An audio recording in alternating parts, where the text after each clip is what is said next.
प्राचीन काल में एक परम शिव भक्त राजा था। एक दिन उसके मन में इच्छा हुई कि सोमवार के दिन अपने आराध्य भगवान शिव का हौद, वह भाग जहाँ जलहरी सहित पिंडी स्थित होती है, दूध से लबालब भर दिया जाए। जलहरी का हौद काफ़ी चौड़ा और गहरा था। राजा की आज्ञा से पूरे नगर में डुग्गी पिटवा दी गई कि सोमवार के दिन सारे ग्वाले शहर का पूरा दूध लेकर शंकर जी के मंदिर आ जाए। भगवान का हौद भरना है। जो इसका उल्लंघन करेगा वह कठोर दंड का भागी होगा।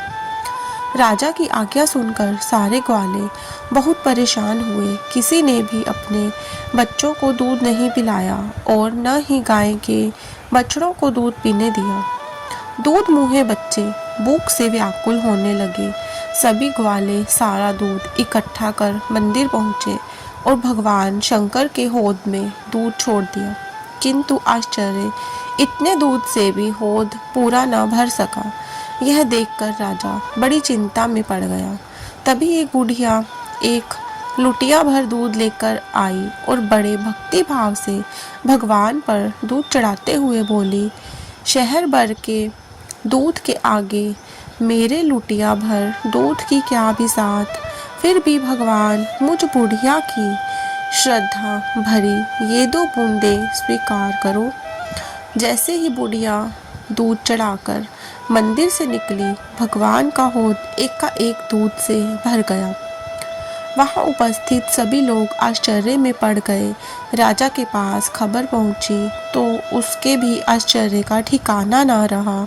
अगले सोमवार को राजा ने फिर भगवान शिव का हौद दूध से भरने की आज्ञा दी। पूरे नगर का दूध भगवान शंकर के हौद में छोड़ा गया, परंतु फिर से हौद खाली रह गया। पहले की तरह बुढ़िया आई और उसने अपनी लुटिया का दूध हौद में छोड़ा और हौद भर गया। राज कर्मचारियों ने जाकर राजा को सारा वृतांत सुनाया। राजा के आश्चर्य का ठिकाना न रहा। उसने स्वयं वहां उपस्थित रहकर इस घटना के रहस्य का पता लगाने का निश्चय किया। तीसरे सोमवार को राजा की उपस्थिति में नगर भर का दूध भगवान के हौद में डाला गया, पर हौद खाली रहा। इसी बीच वह बुढ़िया आई और उसके लुटिया भर दूध चढ़ाते ही हौद दूध से भर गया। पूजा करके बुढ़िया अपने घर को चल दी। राजा उसका पीछा करने लगा। कुछ दूर जाने पर राजा ने बुढ़िया का हाथ पकड़ लिया। बुढ़िया भय से थर थर कांपने लगी। राजा ने उसे अभय देते हुए कहा, माई, मेरी एक जिज्ञासा शांत करो। तुम्हारे पास ऐसा कौन सा जादू टोना या मंत्र है जिससे तुम्हारे लुटिया भर दूध चढ़ाते ही शंकर जी का हौद एकाएक भर जाता है? बुढ़िया ने कहा, मैं जादू टोना मंत्र तंत्र कुछ भी नहीं जानती, ना करती हूँ। घर के बाल बच्चों, ग्वाल बालों सभी को दूध पिलाकर तृप्त कर बचे दूध में से एक लुटिया दूध लेकर आती हूँ। भगवान को चढ़ाते ही वह प्रसन्न हो जाते हैं। भाव से उन्हें अर्पण करते ही वे उसे ग्रहण करते हैं और हौद भर जाता है। किंतु तुम दंड का भय दिखाकर जबरन नगर के सारे बाल बच्चों, बूढ़ों व ग्वाल बालों का पेट काट कर उन्हें भूख से तड़पता छोड़कर सारा दूध अपने कब्जे में करते हो और फिर उसे भगवान को चढ़ाते हो, तो उनकी आह से भगवान उसे ग्रहण नहीं करते और उतने सारे दूध से भी भगवान का पेट नहीं भरता और हौद खाली रह जाता है।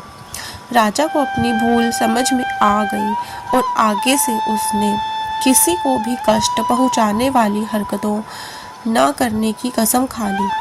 पूजन कर्म करते समय रखें इस बात का ध्यान, मेरे पास जो कुछ है वह सब उस परमात्मा का ही है। मुझे तो केवल निमित्त बनकर उनकी दी हुई शक्ति से ही उनका पूजन करना है। इस भाव से जो कुछ किया जाए वह सब का सब परमात्मा का पूजन हो जाता है।